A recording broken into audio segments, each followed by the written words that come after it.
Yo, what's going on guys, Arax here and welcome back to another Quantum Break video. So you guys might remember a little while ago, a couple of weeks back, I uploaded some gameplay from the beginning of the game, not quite at the very start because of course I wasn't allowed to, but I also said I would be following up a couple of weeks later with some more gameplay as and when I was allowed to show you different stuff. So today I am now allowed to show you some stuff from the second act, which is where things start to get slightly more interesting, we start to get some more powers, and we start to get to really sort of like use our abilities to much greater effect. So we're going to dive straight in, pick up where we left off. I'll try and kind of let the story breathe a little bit so you guys can actually hear what's going on, but I will still be providing commentary as we go along. So with that being said, if you guys do enjoy this, then don't forget to hit that like button, let me know down below if you want to see more, but let's dive straight in. Let's talk about the dry dock incident. Monarch operatives transported you from the university to the ground zero operation at the shipyard. Still upset about that, huh? You were secured, unconscious. Will?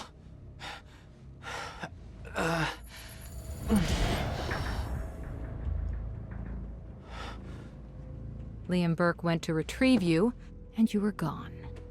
How? Sleepwalking. Step away! Right now! You've 3 seconds till I pull. Have better reflexes. And you're a marksman.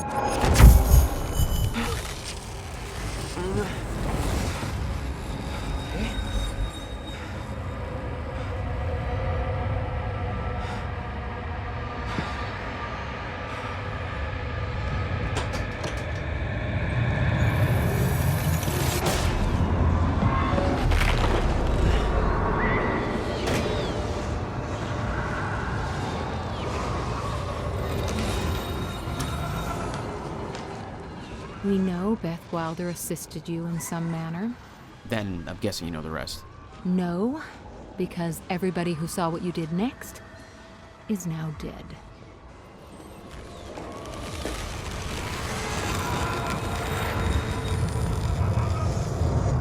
I didn't have a clue where I was or why. Never questioned it because it didn't feel real. Still waiting to wake up. Alright, cool. So we're going to pick up here. If you guys remember the last episode, you'll know that we basically had Time Vision and Time Stop, which were the two most basic powers. Time Vision you can basically hold and sort of like highlight enemies, highlight a few different things that are going on, and Time Stop is of course your ability to be able to stop time in a localized area. So if you're in combat, you can look at someone, you can freeze them, and that way you can kind of like, you know, put bullets into them and whatnot. But we've now since picked up Time Dodge and Time Shield. So Time Dodge is basically like a really fast speed dash, which you can use to kind of like cross, you know, areas quickly, or like, you know, jump over ravines or anything like that. Kind of like small gaps we can kind of get past, or we can also dodge past enemies. And we've also picked up Time Shield, which basically lets you put up like a big barrier straight in front of you, which can block incoming shots, which is pretty cool. But we're now at a point where we are kind of working through the docks, and this kind of like introduces some of the puzzle solving elements, which we're going to kind of do here. In fact, we're about to kind of discover another time ability where you can kind of rewind time in select scenarios. You can't necessarily do it in combat, so you can't just suddenly die and then go back in time. But when you kind of destroy things like this, you can kind of rewind time for a bit. It doesn't hold like steady for too long, so you do have to kind of like bear that in mind. But it is of course pretty useful for, you know, traversing the environment and kind of like solving some puzzles. Okay, doesn't last. Noted. When the fracture broke time, some objects became unstable. With my new abilities, I could manipulate their timelines, rewind them. There's gotta be another way in there. Obviously you can't do it when you're standing on top of it, but what I really want to show you guys in this one, when we do get to some of the combat, which will be coming soon, is kind of how these abilities tie together, because in the very first episode, combat was pretty basic, you know, like the shooting was, well, admittedly the sensitivity was a little bit higher, so shooting was a bit crazy, but also the abilities you had were pretty limited. You could basically freeze someone, pass some shots into them, and that was pretty much where it ended. But now that you actually have these, you know, now we actually have more abilities, things actually start to get really, really cool, and this is what I actually really liked about it. This is what I said last time that, you know, I initially went into the game kind of like, you know, not too sure what to expect, but actually when you start tying all these abilities together, it really kind of like, you know, shows exactly how much fun you can have with it.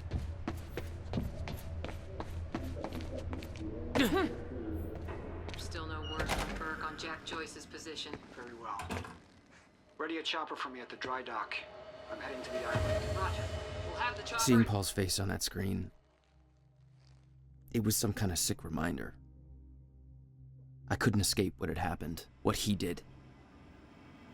I needed to know why, but part of me wanted to put a fucking bullet in his head before he could open his mouth. Want us to send additional teams to search for Joyce? Negative. Focus efforts in our PR campaign. Amy Ferrero's confession goes live in a matter of minutes. What about Jack Joyce? Once that confession hits the air, the whole city will be looking for him. He'll have nowhere to turn. Hey, what's Reaper Squad doing with those video cameras up at A3? Looks like some bitch named Amy's gonna be the poster girl for Serene's PR campaign. Filming confession videos. We blew the library to create misdirection. The media's gonna latch to that and... That was quite possibly the worst place to put it, but this is where things are going to start sort of tying together, because while this is technically speaking a cover-based shooter, you know, you have the option to walk up to cover and kind of go behind it. Really, if you want to get the most out of the combat, you actually just want to start dashing around. So that was time dash there, and straight after a time dash, if you actually aim up to begin with, you'll actually slow down time, so you can, I suppose, kind of like bullet time in that respect, right? You just sort of dash them quickly, and you have a few seconds to kind of like, you know, pick them off, ideally get some headshots and whatnot. And it recharges pretty fast. You can get 2 time dashes in quick succession, and then of course you have to wait a few seconds to be able to use it again. And some of the more powerful abilities will of course take slightly longer as well. But as you can sort of like see in here, it's just, you know, you could quite easily sit behind cover and pick them off gradually. But where the fun really comes in is obviously just dashing around like this. This is just super, super good fun. And we also haven't got all the abilities yet. There's also a couple more that we will discover a little bit later that make things even crazier.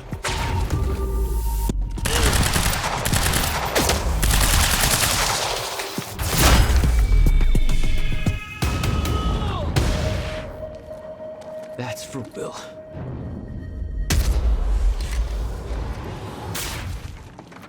And as I'm sure you can imagine, shotgun with a time dash is going to be a pretty lethal combination, so that's why I picked that one up there. What the hell is that?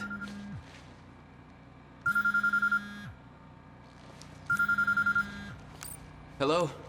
Jack, this is Beth Wilder. Beth? You're the one my brother was looking for. I'm the one who was attempting to rescue your ass until you decided to go on a gun-blazing ship parade through that warehouse. Now listen closely. You're at the outskirts of a Monarch Cronin harvesting operation, and Paul Serene is at the dry docks nearby. Not a recipe for fun times. So how about... Dry docks? If Paul's at the dry docks, then that's where I'm No! headed. Jack, the fracture is our only priority now. Time is ending. Will said he... Will's dead. My best friend came back a goddamn monster. He knew this would happen. He prepared for it. But Paul's the key to understanding all this, and I'm gonna find him. We both know that if you find Serene, you're not gonna be asking questions.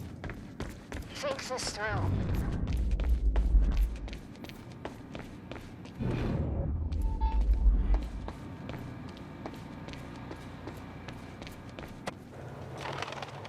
Paul was at the dry docks in the distance. I recognized the place. William had a workshop in that industrial area for years. I knew that couldn't be a coincidence.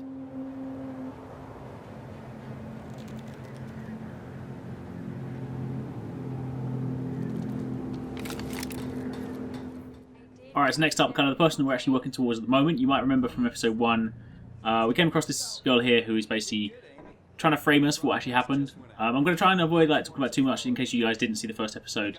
But basically, we are being set up and we're being framed for stuff. So we're trying to rescue her. And then, of course, working towards finding the guy that made this all happen. We're using your names. You're not letting me go, are you?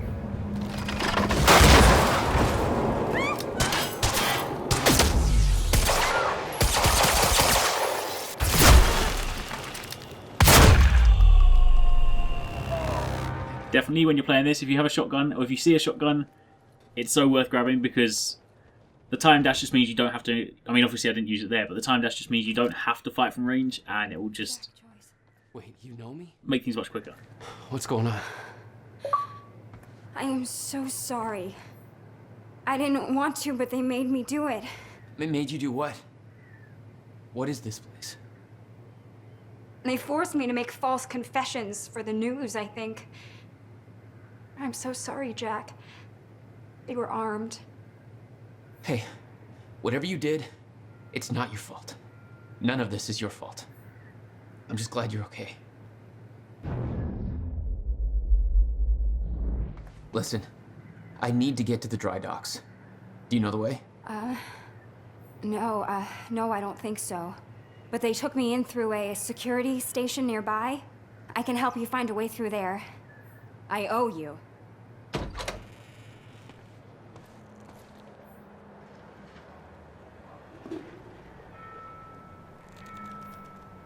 The security station is right over there.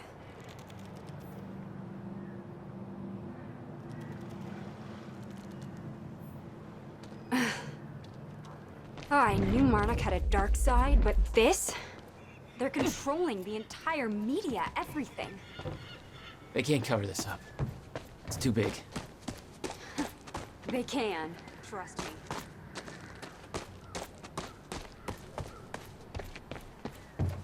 It's locked. Ah, okay, there must be a gate control around somewhere.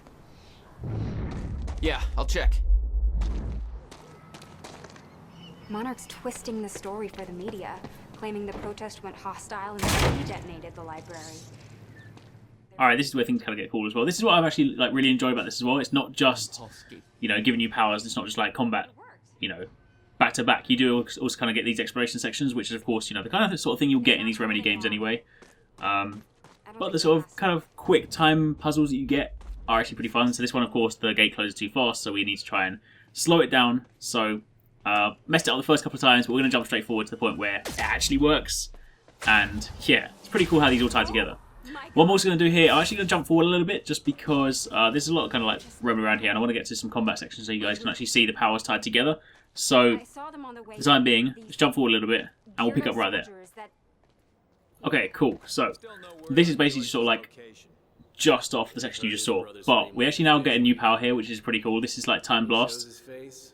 So you can basically just hold down RB and just blast people in a kind of a localized area again. This is of course one of the more powerful ones, so it does take a little bit longer to recharge. But regardless, it's pretty cool.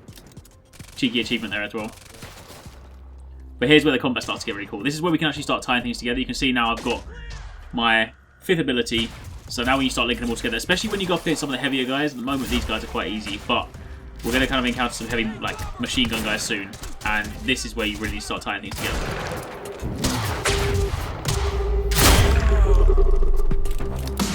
Jack, I found a radio. You okay? Still kicking. Monarch radio is lighting up. They heard a noise and know you're coming. Be careful out there. Thanks for the heads up.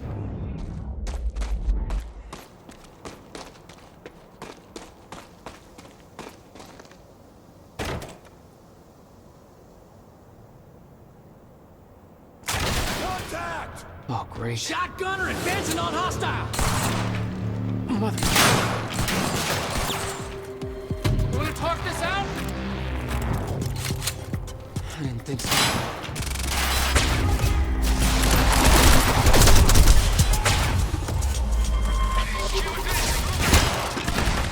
See, this is where Time Dash comes in like super handy. So, you know, sure I can sit behind there, but this is really like how you want to try and mix it up and kind of get the drop from them, especially when you'll fight. There are some enemies later on in sort of, you know, end of Act 2, beginning of Act 3, who actually also have the ability to manipulate time, and shooting them in the backpack is the best way to kind of disable that. So of course, time dashing around them means you can kind of like really get the drop. But these guys here do take a lot of bullets, so this is definitely why I picked up the shotgun, because up close and personal, shotgun's a good way to deal with them. When you have bullets, that is. And of course, if things get really bad as well, as you saw there, like my health was, you know, red, you can basically just throw up a time wall, which, as I say, it's only like a short period of time, so it won't defend you for too long, but it's a good way to kind of save yourself from death. If you're about to die, you just throw it up quickly. It just gives you enough time to kind of get out, and then you can, of course, die behind cover. I mean, do bear in mind, you should still use cover. Just because you've got time abilities doesn't mean you're invincible. But at the same time, it's not about, you know, sitting behind cover for the whole time just fighting, because then you're not playing the game properly, right?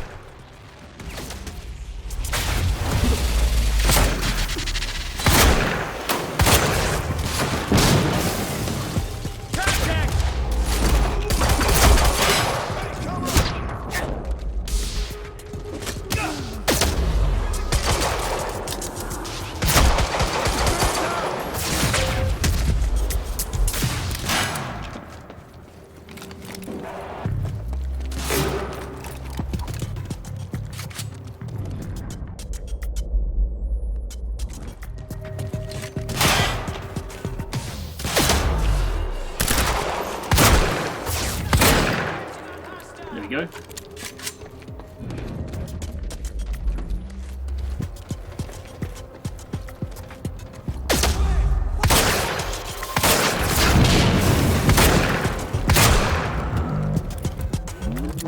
Sweet. Alright, well I'm going to let this kind of play in the background for a little bit just while I'm kind of like wrapping it up. But that's going to be it for this episode. As it gets close to launch, I will be able to bring you guys a little bit more gameplay. And of course, once I do get close to launch as well, I'll be able to bring you guys some more, like, no commentary videos in case you guys do want to like really enjoy the story. But for the time being, hopefully you guys enjoyed it. Let me know in the comments down below if you did. Drop a like if you want to see more. And aside from that, thank you very much for watching.